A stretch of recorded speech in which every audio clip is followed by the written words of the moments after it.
The way Miguna Miguna was removed from Kenya, including details of exactly how it was done, has been shrouded in mystery. So far, we have only had Miguna's word against that of the government of Kenya. There has been no third party to corroborate the information and confirm to us exactly what happened. Well, that changes from this minute, because I have some inside information that will enable us to reconstruct exactly what happened. And we will even cover the first futile attempt to deport Bwana Miguna. In fact, let's start with that one. Now, I don't hold brief for the Emirates Airlines, but Kenyans have been too fast to judge them over what has happened over this Miguna issue, without knowing one very important fact. The usual procedure and rules of aviation are that if you bring an unwanted person into a country, it is the responsibility of that particular carrier that brought them in to remove them. Wajipange, or they do whatever they have to do, but they must remove that person they have brought into that country. And that's how it goes. Usually heavy penalties are imposed on an airline in this particular case. And they are normally given deadlines as to when they must remove that person. Life is just hell for them when they make that mistake or end up in the unfortunate situation whereby they end up bringing in an unwanted person into a nation. And this is precisely the situation the Emirates airline found itself in Nairobi. Now, the really shocking information here is that the government prepared Miguna's deportation well in advance, even as they pretended to be giving him papers to sign, even as they pretended, to put it in their own words, to be doing everything in their power to be able to admit Miguna into the country. Actually, plans were already underway to remove him from the country.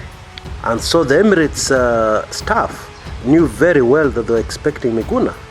The boarding pass had been printed, everything was ready, but Miguna was nowhere to be seen. And so the airline captain called the immigration boss that day at the airport, Mr. Madai, several times, but Mr. Madai was not picking up his phone. And so the doors were closed and the aircraft taxied in readiness for takeoff. But immigration placed a call to the control tower, and the aircraft was recalled. They came back, and still they waited. I can imagine the Emirates guys cussing and saying to themselves, why did we carry this guy? Why did we make the mistake of bringing Miguna to Kenya? Now, in the video widely available on social media of Miguna being pushed onto the aircraft, you can see the staff of the Emirates waiting, rather impatiently.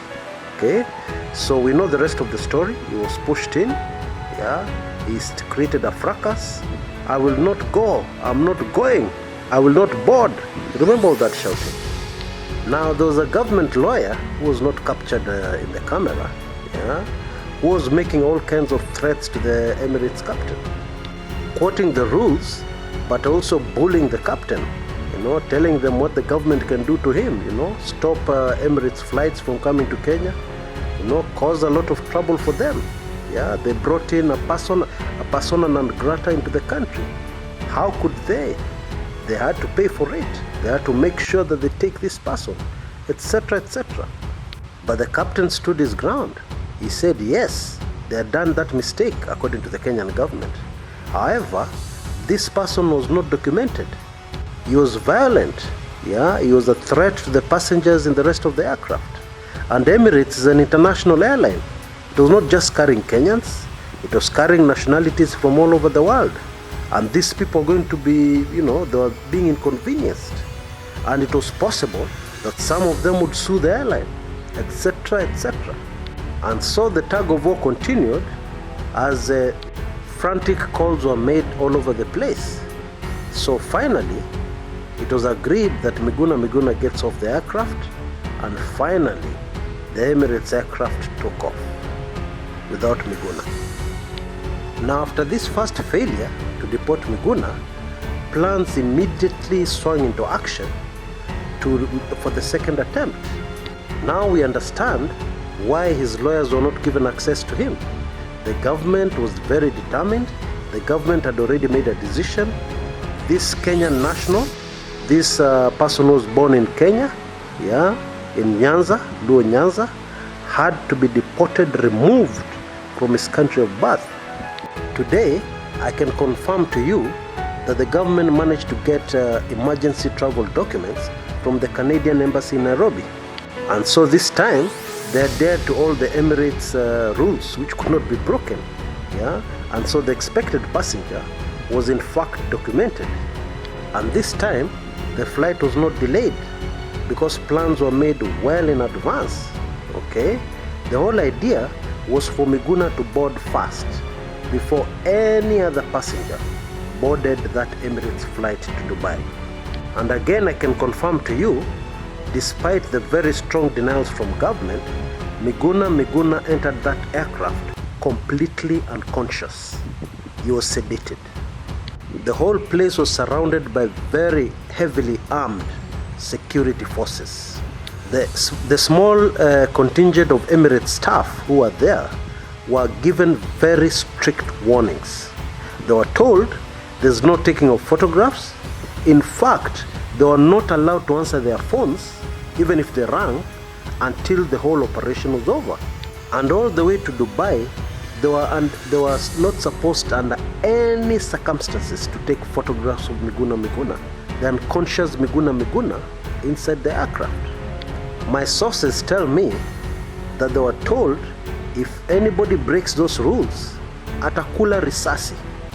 Yeah, you heard me right. Atakula risasi. Loosely translated, anybody who disobeys those orders will be shot. Now Miguna is a very heavy guy. He weighs over 100 kgs. And so it took at least 6 people, laboring, to drag him up the stairs into the aircraft. And all this was happening because the whole area was sealed by security forces so that nobody would observe what was happening. They got him onto the aircraft and put him on his seat, unconscious. He was accompanied by 2 men, and today I can confirm their names to you. The names on their passports were Seko Bernard Juma and Joroge Timothy Mbogo. And so the rest of the passengers boarded this Emirates flight, and you know the rest of the story. That is Kenya for you. Very, very sad. Somebody left a very interesting comment on this channel, which I agree with 100%. They simply said this: the government seems to make decisions emotionally, and they seem to act emotionally. They would be much better off if they did their things strategically as opposed to emotionally. I say this because Miguna seems to have been one step ahead of the government every step of the way, and this way he was able to very easily thwart their very determined first effort to deport him. That must have really pissed off somebody, and so they were very determined to get the better of Miguna Miguna. I can imagine them giving each other high fives and congratulating each other when they heard that Miguna's flight had touched down in Dubai. Or perhaps when they heard that that Emirates flight had cleared Kenyan airspace. I believe that now even Miguna himself will be able to get information that he did not have because he was unconscious. Okay?